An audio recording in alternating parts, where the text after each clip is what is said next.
इस तरह अनीता को ढेर सारे सोने के सिक्के देकर लिपस्टिक वहां से गायब हो जाती है। इस दिन के बाद से अनीता की जिंदगी पूरी तरह बदल जाती है और वो अमीर बनकर हंसी खुशी अपनी जिंदगी जीने लगती है। एक बार की बात है, किसी शहर में रोशनी नाम की एक गरीब अनाथ लड़की रहती थी। रोशनी फूल बेचकर अपना गुजारा करती थी। एक दिन रोशनी सड़क पर फूल बेच रही थी कि तभी अचानक एक कार का ब्रेक फेल हो जाता है और वो सीधे रोशनी को टक्कर मारकर आगे निकल जाती है, जिस वजह से रोशनी का एक पैर टूट जाता है और वो अपाहिज हो जाती है।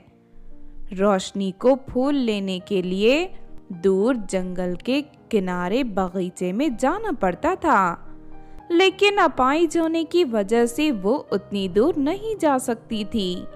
इसीलिए मजबूर होकर वो लोगों के यहाँ काम मांगने जाती है, लेकिन सभी लोग उसे धिक्कार कर भगा देते हैं। लोगों के इस बर्ताव से रोशनी को बहुत दुख होता है।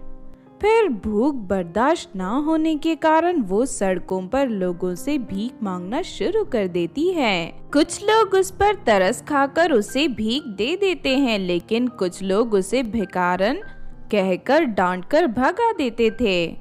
इस तरह रोशनी की जिंदगी दुखों से भरी थी। फिर एक रात रोशनी फुटपाथ पर सो रही थी कि तभी अचानक वहां दो आदमी आ जाते हैं। वो दोनों इंसानों की आंखें और किडनी निकालकर बेचने का काम करते थे।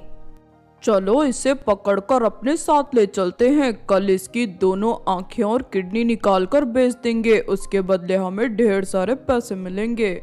फिर वो दोनों रोशनी को उठाकर वहां से ले जाने लगते हैं, लेकिन तभी रोशनी नींद से जाग जाती है। अरे तुम दोनों कौन हो और मुझे कहाँ लेकर जा रहे हो? रोशनी की बात सुनते ही दूसरा आदमी बड़ा सा चाकू निकालकर उसकी गर्दन पर लगा देता है। और देख लड़की, अगर अपनी जान की सलामती चाहती है तो चुपचाप हमारे साथ चल। अगर तूने जरा सी भी होशियारी की और शोर मचाया तो मैं अपनी चाकू से तेरा गला काट दूंगा। हाँ हाँ, सीधी तरह हमारे साथ चल, तेरे लिए यही बेहतर होगा। कल तेरी दोनों आंखें और किडनी निकालने के बाद हम तुझे वापस इस फुटपाथ पर छोड़ देंगे।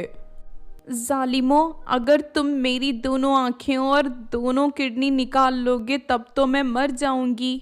हे भगवान, ये मैं कैसी मुसीबत में फंस गई। अरे कोई मुझे बचाओ, कोई तो मेरी मदद करो।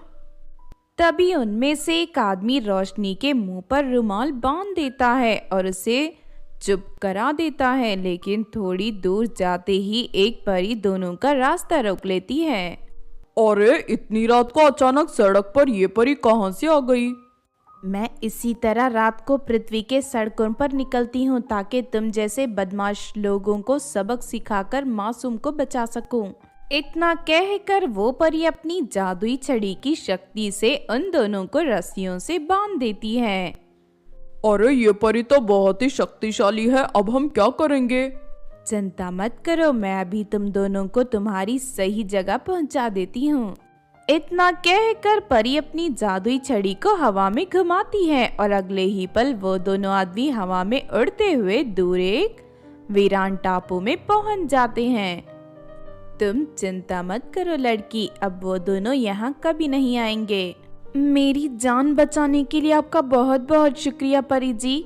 मैं गरीब अनाथ लड़की हूँ, मेरा इस दुनिया में कोई सहारा नहीं है, इसीलिए मैं हमेशा मुसीबत में फंस जाती हूँ। तुम चिंता मत करो, मैं तुम जैसी बेसहारा लड़कियों की मदद करने के लिए ही पृथ्वी पर आती हूँ। इतना कहकर वो परी अपनी जादुई छड़ी से वहाँ एक चमकदार सोने की ड्रेस प्रकट कर देती है और उसे रोशनी को पहना देती है। फिर अगले ही पल रोशनी का कटा हुआ पैर पूरी तरह ठीक हो जाता है और रोशनी फिर से चलने फिरने के काबिल हो जाती है। ये जादुई सोने की ड्रेस है, इसकी मदद से तुम बड़ी से बड़ी बदमाशों को सबक सिखा सकती हो और साथ ही ये सोने का ड्रेस तुम्हें रोज 4 सोने के सिक्के देगा। तुम इस ड्रेस का इस्तेमाल सही तरीके से करना। इतना कहकर परी वहां से गायब हो जाती है। इस तरह उस सोने की ड्रेस से रोशनी की जिंदगी पूरी तरह बदल जाती है।